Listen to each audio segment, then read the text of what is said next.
सुर्खियों में। नमस्कार, कार्यक्रम प्रदेश की सुर्खियों में आपका स्वागत है। मैं हूं आपके साथ दीपा सिंह। आज हम बात करेंगे प्रधानमंत्री नरेंद्र मोदी के नेतृत्व में एनडीए सरकार के 12 वर्षों की यात्रा और विकसित भारत के निर्माण में मध्य प्रदेश की बढ़ती भूमिका पर। पिछले एक दशक से अधिक समय में देश ने आधारभूत संरचना, डिजिटल क्रांति, सामाजिक कल्याण, कृषि, उद्योग, स्टार्टअप और आत्मनिर्भरता जैसे क्षेत्रों में उल्लेखनीय परिवर्तन देखे हैं। इन राष्ट्रीय पहलों का प्रभाव मध्य प्रदेश में भी स्पष्ट रूप से दिखाई देता है। इसी विषय पर चर्चा करने के लिए हमारे साथ हैं वरिष्ठ पत्रकार अजय बोकिल सर। बहुत बहुत स्वागत है सर कार्यक्रम में आपका। धन्यवाद दीपा जी। और हमारे दूसरे मेहमान हैं वरिष्ठ पत्रकार अक्षत शर्मा सर। बहुत बहुत स्वागत है कार्यक्रम में सर। नमस्कार। तो चलिए कार्यक्रम की शुरुआत करते हैं। अजय सर, पहला सवाल आपसे है। हम जानना चाहेंगे कि एनडीए सरकार के 12 वर्षों को आप कैसे देखते हैं? देखिए, एनडीए सरकार के जो 12 वर्ष हैं और मध्य प्रदेश का जो विकास, ये दोनों लगभग एक साथ चल रहे हैं जी। और मेरे ख्याल से ये 1 और 11 वाली स्थिति ज़्यादा है जी। क्योंकि मध्य प्रदेश सरकार भी करीब 115 योजनाएं कल्याणकारी तो मध्य प्रदेश सरकार चला रही है। जी जी। और लगभग 1 दर्जन के आसपास जो केंद्र सरकार की योजनाएं हैं जो मध्य प्रदेश के विकास में अपने ढंग से योगदान दे रही हैं। मेरे ख्याल से जो ये योजना जो केंद्र सरकार की हैं, खासतौर पे मैं इनका जिक्र करूँगा, ये 5 अलग अलग तरह की हैं। एक तो कृषि और किसान कल्याण की योजनाएं हैं, स्वास्थ्य सुरक्षा की योजनाएं हैं, बुनियादी ढांचे को विकसित करने की योजनाएं हैं, रोजगार और आजीविका से जुड़ी योजनाएं हैं और सामाजिक सुरक्षा की योजनाएं हैं। तो इनमें जो मध्य प्रदेश में काम हो रहा है अलग अलग तरीके से लोगों को उसका फ़ायदा मिल रहा है। और ख़ास करके जो किसानों की योजनाएं हैं उसके अंदर तो ये है कि केंद्र सरकार के अलावा मध्य प्रदेश सरकार भी अपनी तरफ से एक थोड़ा योगदान उसमें दे रही है, तो किसानों को इसका दोहरा लाभ निश्चित रूप से मिल रहा है। तो मेरे ख्याल से ये जो मध्य प्रदेश का जो तेज़ी से विकास पिछले कुछ सालों में लगातार देखने को मिल रहा है, उसके पीछे ये है कि जो डबल इंजन की सरकार कहते हैं, तो उसी तरह से ये डबल डिब्बे जो हैं योजना के, मेरे ख्याल से ये आगे बढ़ा रहे हैं मध्य प्रदेश को। अक्षत जी, आपकी दृष्टि में इन वर्षों की सबसे बड़ी उपलब्धियां क्या रही हैं? सबसे पहले तो 12 साल में जो हमने परिवर्तन इसमें महसूस किया है, मोदी जी के 12 साल पूर्ण होने पे, कि उनकी जो नीति रही है वो हमेशा से राष्ट्र प्रथम की नीति पे वो चले हैं कि मेरा देश सबसे पहले। और उसको अगर हम मध्य प्रदेश के संदर्भ में देखें, जैसे कि आज की अपने चर्चा का विषय है, तो मध्य प्रदेश ने अपने विकास को, अपने प्रगति को सबसे आगे रखते हुए और मोदी जी के कार्यकाल में अपने आप को सबसे तेज़ी से आगे बढ़ाने का प्रयास किया है। पहले वो शिवराज सिंह जी की सरकार रही और अभी डॉक्टर मोहन यादव की सरकार है। इसमें दोनों ही, और जैसे अभी डबल इंजन की सरकार की बात हो रही थी और कई जगह तो लगभग ट्रिपल इंजन की सरकारें हैं। मध्य प्रदेश में ज़्यादातर नगर निगम, नगर पालिकाओं में भारतीय जनता पार्टी है, तो कई जगह तो ट्रिपल इंजन की सरकार है। तो इस समय तो जनता की भी अपेक्षा है और शासन तंत्र भी उस तरह का है कि आपको विकास की गति जो है वो सबसे अधिक होनी चाहिए। और इसमें से जो सबसे बड़ी उपलब्धि, जैसा कि आपका प्रश्न था कि इन 12 वर्षों में हम जो देख रहे हैं जो हुआ है, पहला तो रिवर लिंकिंग प्रोजेक्ट वाला का उल्लेख मैं करना चाहूँगा। Ken Betwa river linking project का जो बहुत लंबे समय से अपेक्षित था, उसमें बहुत अड़चनें आ रही थी। फिर अनुकूल राज्य सरकारें हुई, केंद्र की सरकार हुई, तो उन्होंने सबने आपस में बैठ के समझौता किया और उस पर हम आगे बढ़े हैं। हाईवे एक्सपेंशंस जो हैं इंफ्रास्ट्रक्चर में, बहुत तेज़ी से हम उस पर काम किया है। बहुत सारे एक्सप्रेसवेज मध्य प्रदेश में बनने शुरू हो गए हैं और वो केंद्र सरकार के मदद से ही उसमें हम लोग बहुत तेज़ी से आगे बढ़े हैं। इसके अलावा रेलवे को लेकर काफ़ी बड़ा एक मॉडर्नाइजेशन कैंपेन पूरे देश भर में चला है। इसमें भोपाल से दिल्ली, इंदौर, नागपुर, इस तरफ का पूरा जो वंदे भारत का बहुत बड़ा नेटवर्क पूरे प्रदेश में शुरू हुआ है। तो इससे नेटवर्किंग में रेलवे नेटवर्क और रोड नेटवर्क, इन दोनों ने बहुत बड़ी उसमें हमें मदद करी है। एविएशन के सेक्टर में भी कई नए हमारे यहाँ एयरपोर्ट्स खुले हैं। अभी कई वर्षों में हमने देखा कि मध्य प्रदेश में PM Shri heli services, heli पर्यटन सेवा, जिन्होंने धार्मिक केंद्रों को जोड़ने का प्रयास किया। तो ये सब चीज़ें जो हैं बहुत मध्य प्रदेश के विकास में बहुत अहम भूमिका निभाती है। एक छोटी सी बात और जोड़ना चाहूँगा मैं कि मध्य प्रदेश में रोड कनेक्टिविटी, एयर कनेक्टिविटी और रेल कनेक्टिविटी, ये केवल मध्य प्रदेश को नहीं जोड़ती है, क्योंकि मध्य प्रदेश चूंकि देश के बीच में बसा हुआ है, तो हम अपने साथ और कई राज्यों को भी जोड़ते हैं। वाकई तो मतलब ये जो क्रॉस कनेक्शन है राज्यों का, ये भी अपने आप बढ़ता है। ये सबसे महत्वपूर्ण बात है मेरे ख्याल से, कि हम केवल अपना ही विकास नहीं कर रहे हैं, बल्कि हम अपने साथ दूसरे राज्यों को भी लेके चल रहे हैं। हम एज ए कैटलिस्ट के रूप में हम काम कर रहे हैं, क्योंकि हम हृदय प्रदेश में केंद्रित हैं, तो हम एक कैटलिस्ट के रूप में पूरे देश के विकास में कैटलिस्ट के रूप में। प्रधानमंत्री नरेंद्र मोदी का जो मूल मंत्र है, सबका साथ, सबका विकास, सबका विश्वास, निश्चित तौर पर हम उसी दिशा में आगे बढ़ रहे हैं। अजय सर, विकसित भारत 2047 का जो प्रधानमंत्री जी ने नारा दिया है और कहा है कि हम को प्रगति करनी है ताकि हम विकसित हो जाएं 2047 तक, जो अभी तक प्रगति हुई है उस दिशा में, आप उसे कैसे देखते हैं? देखिए, जो 2047 तक विकसित भारत का लक्ष्य बहुत बड़ा लक्ष्य है जी। 2047 का मतलब ये है कि भारत को आज़ाद हुए 100 साल हो जाएंगे। तो 100 साल में भारत को दुनिया के 4-5 जो विकसित देश हैं उसकी पंक्ति में लाना, उसका मतलब ये है कि हमारा सामाजिक विकास भी उस तरह से होना चाहिए, हमारा जो है वो आर्थिक विकास भी उस तरह से होना चाहिए, स्वास्थ्य भी है इसके अंदर, राजनीतिक भी है, आर्थिक भी है। तो तमाम इन सारे पहलुओं को लेकर के और उस स्थिति में आए कि हम एक देश सुखी और समृद्ध देश, जिसके बारे में कह सकते हैं कि जहाँ पर रहने की, जीने की जो श्रेष्ठतम सुविधाएं वहाँ पर हों, भारत उस श्रेणी में आए जैसे कि कुछ दुनिया के देश 4-5 इसमें गिने जाते हैं। तो वो बड़ा लक्ष्य है। एकदम ये हासिल करना तो संभव नहीं है, लेकिन फिर भी ये कि उस दिशा में ये धीरे धीरे लगातार देश आगे बढ़ रहा है, और उसी को चूँकि बड़ा टारगेट है जी, तो संसाधन भी उतने ही चाहिए। बिल्कुल। तो सरकार के पास जितने संसाधन है उसके हिसाब से जो कुछ हम करने की कोशिश कर रहे हैं, भारत करने की कोशिश कर रहा है, और मध्य प्रदेश का उसमें योगदान है, तो हम उस दिशा में धीरे धीरे आगे बढ़ रहे हैं। और अगर इसी गति से काम होता रहा तो मेरे ख्याल से वो लक्ष्य प्राप्त करना कोई असंभव नहीं है। सही कह रहे हैं सर। अक्षय सर, युवाओं की भूमिका आप कैसे देखते हैं? कितनी महत्वपूर्ण है इन सब में युवाओं की भूमिका? सबसे महत्वपूर्ण है, क्योंकि मोदी जी का सबसे ज़्यादा फोकस उनके ऊपर रहता है, और वो हमारे जो डिविडेंड, यूथ डिविडेंड की बात करते हैं जी। कई बार, इस तरह की हमारे पास सबसे ज़्यादा, विश्व की सबसे ज़्यादा युवा शक्ति हमारे पास में। जी। तो उसको लेकर ही जो डिजिटल इंडिया का उन्होंने कैंपेन शुरू किया है, मेक इन इंडिया का कैंपेन शुरू किया है, ये युवाओं को केंद्र में रख के ही किया है, क्योंकि वो युवा शक्ति ही इसके पीछे ऊर्जा है। तो इसके कारण से हम अपने देश में भी रोजगार भी सृजन कर सकते हैं ज़्यादा से ज़्यादा, और उनके उस रोजगार के आधार पर हम अपने देश को एक प्रगति के पथ पे, जिस 2047 में एक विकसित राष्ट्र के रूप में हम कल्पना कर रहे हैं भारत की, उसकी यदि दिशा में हमें बढ़ना है तो युवाओं को सबसे पहले शक्ति प्रदान करनी पड़ेगी। और उसके लिए जो कदम उठाए गए हैं मोदी सरकार द्वारा, वो निश्चित रूप से उस दिशा में एक महत्वपूर्ण कदम है। डिजिटल इंडिया वाला जो कैंपेन है पूरा, उनको जनधन योजना के माध्यम से रोजगार के, उद्योग के अवसर प्रदान करने वाले जो कदम है, निश्चित रूप से उनको सशक्त करें, युवाओं को सशक्त करेंगे, और वो देश के विकास में एक अहम भूमिका निभाएंगे। बिल्कुल, वाकई तो कह सकते हैं कि भारत युवाओं का देश है, और युवाओं की बहुत ही महत्वपूर्ण भूमिका है देश को 2047 तक विकसित भारत बनाने में। अजय सर, बात करते हैं मध्य प्रदेश की। केंद्र सरकार की जो योजनाएं हैं, उनका मध्य प्रदेश पर क्या असर देख रहे हैं आप? देखिए, मैंने आपसे पहले कहा कि चूंकि 11 योजनाएं जो मेरी जानकारी में हैं, वो उसका लाभ अलग अलग क्षेत्रों में अलग अलग तरीके से मिल रहा है। अगर हम उसे अगर एक मोटा मोटी बात देखें तो प्रधानमंत्री किसान सम्मान निधि जो किसानों को सीधे आर्थिक सहायता सालाना जो है 6,000 रुपये 3 किस्तों में देती है, तो इससे ही मध्य प्रदेश में करीबन 81 लाख से ज़्यादा किसान लाभान्वित हो रहे हैं। किसान की जो आय है वो फसलों पर निर्भर करती है, उसको पहले लगाना पड़ता है, फिर फसल आती है, बेचता है, तो पैसे उसके हाथ में आते हैं। लेकिन इस फसल आने के बीच के दौर में जो है हाथ खर्चे के लिए पैसे कई बार उनको दिक्कत आती है। तो ये जो पैसा है, भले ही ये राशि उतनी बड़ी ना हो, लेकिन ये भी उनके लिए बहुत मायने रखती है। बिल्कुल। और ख़ास बात यह है कि केंद्र सरकार तो दे ही रही है, 4,000 रुपये जो है वो मध्य प्रदेश सरकार भी इसमें ऐड कर रही है। तो जो 6,000 रुपये सरकार दे रही है केंद्र सरकार, मध्य प्रदेश सरकार जो है किसान कल्याण योजना के तहत जो है वो 4,000 और दे रही है।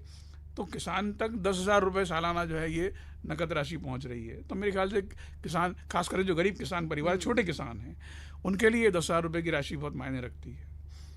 इसके अलावा जो फसल बीमा योजना है, अभी तक तो ये था कि पहले फसलें उजड़ जाती थी, ख़त्म हो जाती थी मौसम के कारण, आगजनी के कारण या किसी और कारण से भी, तो किसान तो पूरी तरह बर्बाद हो जाता था। तो कम से कम फसल बीमा योजना से इतनी राहत तो है कि उसके बदले में से कुछ ना कुछ तो मिल ही जाता है। मध्य प्रदेश में भी इससे करीबन 14 लाख से ज़्यादा किसानों को फ़ायदा मिल रहा है। और अभी तक जो जब से ये योजना चल रही है करीब 13-26 करोड़ से ज़्यादा पैसा बांटा जा चुका है किसानों को। तो ये किसानों की दृष्टि से बहुत ज़्यादा महत्वपूर्ण है। फिर एक और बड़ी योजना आयुष्मान भारत वाली है, क्योंकि भोजन के बाद सबसे बड़ी महत्वपूर्ण बात है स्वास्थ्य। और ये सभी के लिए है, बड़े बुजुर्गों के लिए, बच्चों के लिए भी है, युवाओं के लिए भी है।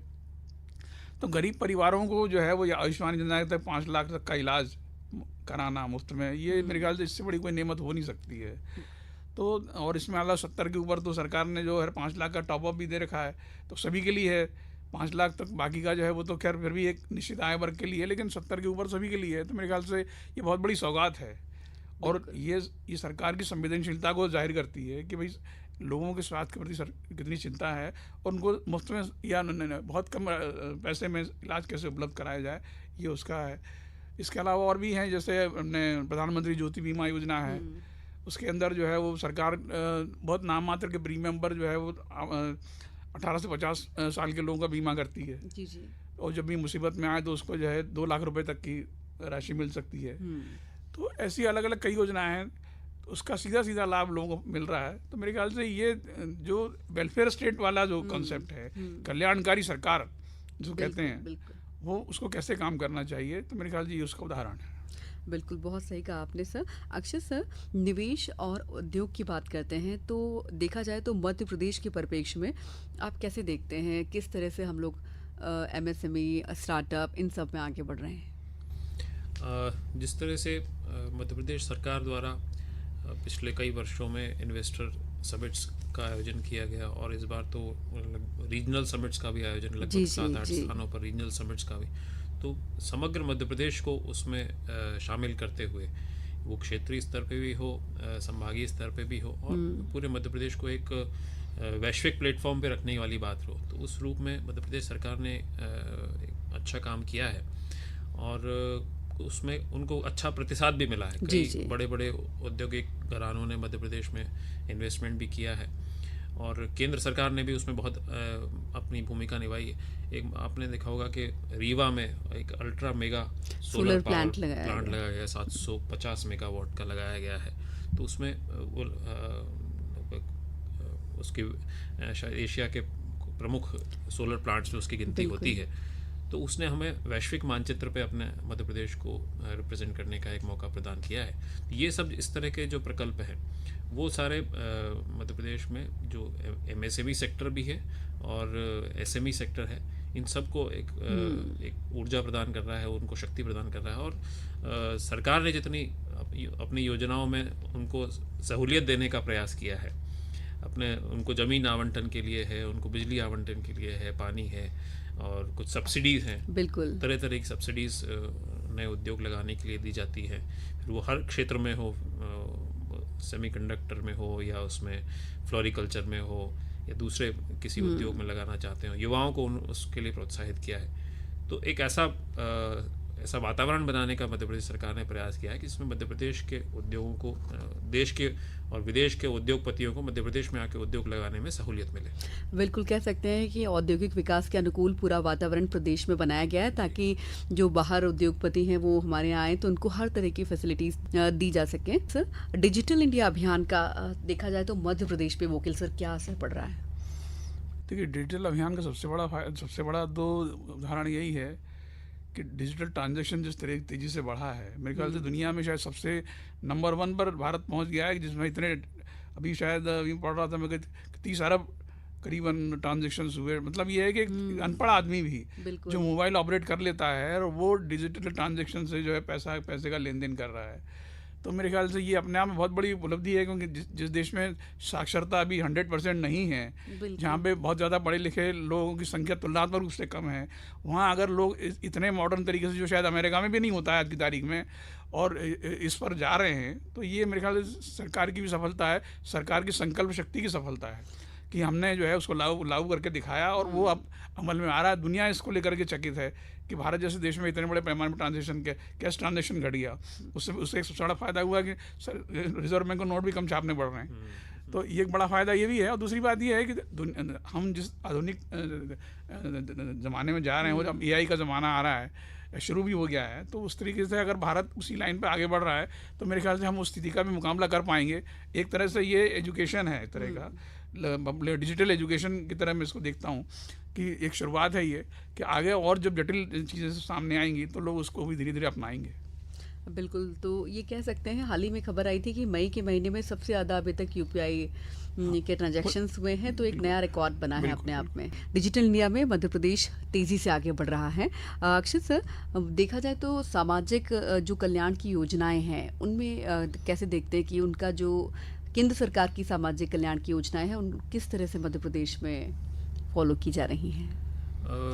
उसको पूरी तरह से उसको मध्य प्रदेश में उनको लागू किया गया। हम अगर जनजातीय समाज को लेकर ही देखें तो राष्ट्रीय स्तर पे प्रधानमंत्री ने ही शहडोल से इसका शुभारंभ किया था। सिकल सेल एनीमिया उन्मूलन मिशन का उद्घाटन उन्होंने किया था, और जिसमें कि ग्रामीण अंचलों में जो सैकड़ों कई लोग हैं जिनको क्या वंशानुगत इस तरह की बीमारी होती थी, उससे मुक्ति दिलाने के लिए एक बड़ा अभियान चलाया गया था और उसमें बहुत सफलता भी मिली है। हाल ही में हमने राज्यपाल जी को भी उसमें बहुत सक्रियता से भाग लेते हुए देखा। तो ये एक बहुत बड़ा अभियान केंद्र के स्तर पे और राज्य सरकार के स्तर पे चलाया गया, जिसका कि मैदानी स्तर पे हमने उसका पालन होते हुए देखा, उसके परिणाम भी आते हुए देखे जी।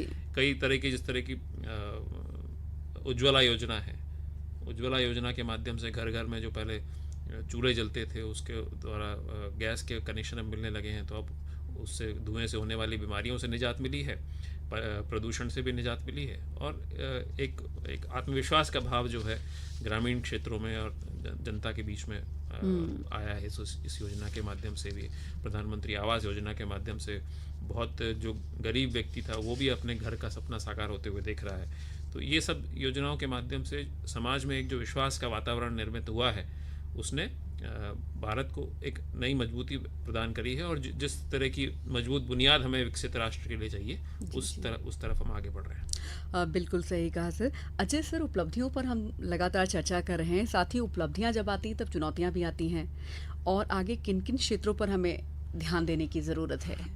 देखिए, कुछ बुनियादी बातें हैं जिसमें काम तो हो रहा है, लेकिन अभी और काम करने की ज़रूरत है। जैसे कि पीने का पानी, हालांकि प्रधानमंत्री जो है वो जल मिशन के तहत काफ़ी काम हुआ है और काम हो भी रहा है, लेकिन अभी भी ये बड़ी चुनौती है कि हम, जैसे कि कभी अटल जी ने कहा था कि हर गांव के हर व्यक्ति को साफ पानी उपलब्ध कराना हमारे लिए बड़ी चुनौती है, तो वो चुनौती अभी ख़त्म नहीं हुई है। तो जाहिर है कि उसमें काफ़ी काम करने की ज़रूरत है। काम अब हो रहा है, लेकिन उसको और तेज़ गति से करने की ज़रूरत है, क्योंकि अगले 25 सालों के अंदर में भारत में लगभग हर व्यक्ति को साफ पानी, हर परिवार को मिले, ये बड़ी चुनौती है। क्योंकि आपको न सिर्फ उस तरह के जो है वो जल संचय भी करना पड़ेगा और जल वितरण की व्यवस्था भी करनी पड़ेगी, तो उस दृष्टि से काम होना है। दूसरी बात आवास वाली बात है। प्रधानमंत्री आवास योजना के तहत गरीबों को आवास तो सरकार दिलाई रही है, शहरी और ग्रामीणों को, लेकिन अभी भी बहुत से परिवार ऐसे हैं जो इससे वंचित हैं। तो मेरे ख्याल से उनको भी सरकार उसको लेकर आएगी और उनको भी ध्यान ये लिया जाएगा। और तीसरा मुद्दा रोज़गार का है, तो रोज़गार के लिए भी सरकार जैसे वो जो स्व सहायता समूह वगैरह इस तरह की योजनाएं लेकर के आ रही है, ताकि खासकर महिलाओं के लिए हर जिलों में रोजगार मेले भी आयोजित वो भी है। दूसरे वो अंत्योदय जो है रसोई योजना है, उस तरह के तहत हर 5 रुपये में भरपेट थाली भोजन लोगों को तो उपलब्ध कराया जा रहा है, वो भी है। तो काम तो काफ़ी हो रहा है, ऐसा नहीं है, लेकिन ये है कि चुनौतियाँ तो हमेशा रहेंगी। जैसे जैसी उपलब्धियाँ बढ़ेंगी तो नई चुनौतियाँ भी सामने आएंगी। चुनौतियाँ तो आएंगी, उपलब्धियाँ आ रही हैं, क्योंकि तो चुनौतियों का सामना करने के लिए देश और प्रदेश लगातार तैयार हैं। अक्षत सर, देखा जाए तो मध्य प्रदेश विकसित भारत के लक्ष्य में अपना और किस तरह से योगदान दे सकता है? जैसा कि शुरुआत में हमने बातचीत करी कि मध्य प्रदेश जो है वो हृदय प्रदेश है हमारे देश का, और सभी जो कनेक्टिविटी है के माध्यम से भी, एक लॉजिस्टिक हब के माध्यम से भी हम जो है भारत के विकास में एक बहुत महत्वपूर्ण भूमिका निभा सकते हैं। हम इसके लिए जो औद्योगिक संरचना, औद्योगिक विकास की आवश्यकता है, उस दिशा में हम आगे तो बढ़े हैं, लेकिन अभी उसमें बहुत सारा काम करने की आवश्यकता है। उसको और जिस तरह के महाराष्ट्र में या गुजरात में जिस तरह का इन्वेस्टमेंट पहुंचता है, वैसा एक हमें उसके लिए कुछ हमारे पास में वो भी हैं, क्योंकि हम लैंड लॉक्ड स्टेट हैं, वो बाकी सारे स्टेट्स के पास में समुद्र का जो किनारा है वो उनको व्यापार करने के लिए सहूलियत प्रदान करता है। लेकिन मध्य प्रदेश को हमें अपनी इसी जो हमारी पोजीशन है, हमारी जो अपने आप को लॉजिस्टिक हब के रूप में डेवलप करने की जो एक प्रतिबद्धता है, या हमारी जो एक नेचुरल पोजीशन हमें मिली हुई है, उसको हमें आगे बढ़ाएंगे तो हम पूरे देश को एक कैटलिस्ट के रूप में विकास की गति पे आगे बढ़ाने में प्रयास कर सकते हैं। और जैसा अभी मध्य प्रदेश के सरकार ने भी अपने एक और वो दिया था, स्लोगन दिया था, विरासत भी विकास भी। जी। तो हम विरासत को सहेजते हुए विकास की राह में आगे बढ़ेंगे। ये जो सरकार की प्रतिबद्धता है, ये एक बहुत महत्वपूर्ण है कि हम पूर्व में हमारे जितने जो हमारे मानदंड ऐतिहासिक या सांस्कृतिक मानदंड रहे हैं, उनको सहेजते हुए हम विकास के पथ पे आगे बढ़ेंगे। जिसमें हमने देखा कि हमारे जो पिछले दिनों कल्चरल सांस्कृतिक केंद्र है, या हमारे धार्मिक केंद्र हैं, महाकाल लोक है, या राम राजा सरकार का लोक है, जैसे अनेक धार्मिक स्थानों को भी पर्यटन के रूप में बहुत बड़े स्तर पे स्थापित किया गया। और अब देखिए कितना उज्जैन में, महाकाल में कितना बड़े संख्या में पर्यटक वहाँ पर पहुँचते हैं। तो इस तरह की धार्मिक गतिविधियों को बढ़ावा देकर भी हम विकास की गति को बढ़ा सकते हैं, और उससे पूरा प्रदेश को फ़ायदा पहुंचता है। बिल्कुल। तो पर्यटन जो है मध्य प्रदेश को विकसित बनाने में बहुत महत्वपूर्ण भूमिका निभा रहा है। जी। अजय सर, जो युवा हैं 2047 तक भारत को विकसित होना है, वो अपना किस तरह से योगदान दे सकते हैं? आपका संदेश। देखिए, युवाओं का तो क्या है कि अलग अलग तरीके से, और बल्कि दे ही रहे हैं, बल्कि मैं दे सकते हैं क्या, बल्कि अलग अलग तरीके से दे ही रहे हैं। चाहे वो उद्योगों की दृष्टि से हो, खेती की दृष्टि से हो, शिक्षा की दृष्टि से हो, स्वास्थ्य की दृष्टि से हो। तो ये तो अभी आज की तारीख में भारत में करीब 35 करोड़ युवा हैं। जी जी। हालांकि हमें ये भी ध्यान रखना पड़ेगा कि 20 साल बाद ये अधेड़ हो जाएंगे ये सब। जी जी। तो वो भी एक बड़ी चुनौती है जो आज जैसे जापान जैसे देश इसका सामना कर रहे हैं, हमें उसके लिए भी तैयार रहना पड़ेगा। बिल्कुल सही कह रहे हैं। तो ये दोहरी चुनौती है। अभी जो अलग अलग तरीके से लोग योगदान दे रहे हैं, भारत को अगर इतनी जैसे अंतर्राष्ट्रीय परिस्थिति आज की है, उसमें भी रिजर्व बैंक के ताज़ा आंकड़े आए कि हमारी आर्थिक वृद्धि दर तुलनात्मक रूप से काफ़ी बेहतर रही है, 7.8%। हाँ, तो वो इसका मतलब ये है कि इन सब चीज़ों का भी हमने मुश्किलों को झेला है और अपनी जो रफ्तार को आर्थिक विकास की बनाए रखा है। तो और ये युवाओं के दम पर ही संभव है, बगैर उसके तो हो नहीं सकता है। तो समस्याएं तो हैं उसके में, लेकिन फिर भी ये है कि मेरे ख्याल से युवा अपने तरीके से योगदान दे रहे हैं, चाहे वो आर्थिक विकास दृष्टि से हो, चाहे वो व्यापार व्यवसाय की दृष्टि से हो, खेलों की दृष्टि से हो, खेल में भी हम लोग आगे बढ़ रहे हैं, विज्ञान की दृष्टि से आगे हो, या और भी तमाम जो है अलग अलग क्षेत्र जितने भी हैं उसके अंदर लोग अपने ढंग से योगदान दे रहे हैं। और भारत दुनिया के अंदर एक बड़ी चुनौती दूसरे देशों के लिए बना हुआ है, ये हमारे लिए संतोष की बात है। जी जी, बिल्कुल सही कह रहे हैं। अक्षय सर, आपका क्या संदेश है? संदेश मतलब जिस तरह के बताया अजय जी ने कि युवा अपना योगदान दे रहे हैं, लेकिन आने वाले जो समय में जो उम्र का असर उसमें आएगा, उसको लेकर हमें आज से योजना बनानी पड़ेगी। तो उस दिशा में सभी के प्रयास जारी भी हैं। हम भारत का युवा बहुत सक्षम है, प्रतिभावान है। आज ही हमने अखबार में भी पढ़ा कि अमेरिका में जो सबसे ज़्यादा यूनिकॉर्न्स हैं उसमें भारतीय सबसे शीर्ष पर है। 96 यूनिकॉर्न्स जो हैं अमेरिका में वो भारत के हैं। तो ये अमेरिका जैसे देश में जाकर भी भारत के युवा जो हैं अपनी प्रतिभा का लोहा मनवा सकते हैं। और तो वो भारत में भी पूरी तरह से वो मौजूद है। भारत में भी वो अपनी प्रतिभा का जो है यहाँ का पूरा प्रदर्शन कर रहे हैं, और भारत को उसी का लाभ मिल रहा है। जो आज जिस स्थिति में 2014 में जो 11वीं अर्थव्यवस्था थी वैश्विक, आज वो लगभग प्रथम 5 में भारतीय अर्थव्यवस्था आती है। तो उसमें सबसे बड़ा योगदान युवाओं का है, और उनको समय समय पर उनको प्रोत्साहित करना, उनके लिए योजनाएं लाना और उनके साथ में खड़े होना। मतलब उनको लगना चाहिए, कई बार चुनौतियां भी आती है। अभी जैसे हाल ही में हमने देखा कि मेडिकल की परीक्षाओं को लेकर जो घटनाएं हुई, पेपर आउट हो गए, तो ऐसी घटनाओं से उनका उत्साह नीचे जाता है। तो उसको लेकर भी सरकार के सामने ये बड़ी चुनौती है कि उसको लेकर भी सावधानी बरती जाए, जिससे कि वो हमारा युवा जो है हतोत्साहित ना हो, और भारत को विकसित बनाने की दिशा में वो एक मजबूत मानसिक आधार पर भी एक मजबूत स्तंभ भारत का बने। बिल्कुल। कह सकते हैं डिटरमिन्ड रहे, जी फोकस्ड। बिल्कुल। बिल्कुल। तो श्रोताओं, आज की चर्चा से ये स्पष्ट है कि प्रधानमंत्री नरेंद्र मोदी के नेतृत्व में पिछले 12 वर्षों में अनेक क्षेत्रों में महत्वपूर्ण परिवर्तन देखने को मिले हैं। विकसित भारत के लक्ष्य की दिशा में मध्य प्रदेश भी तेजी से आगे बढ़ रहा है और आधारभूत संरचना, कृषि उद्योग, डिजिटल सेवाओं और सामाजिक विकास के क्षेत्र में नई उपलब्धियां हासिल कर रहा है। अजय सर और अक्षत सर, कार्यक्रम में शामिल होने के लिए, अपने विचार व्यक्त करने के लिए बहुत बहुत धन्यवाद आप दोनों का। धन्यवाद दीपा जी। धन्यवाद, नमस्कार। और इसी के साथ दीजिए इजाजत। नमस्कार। सुर्खियों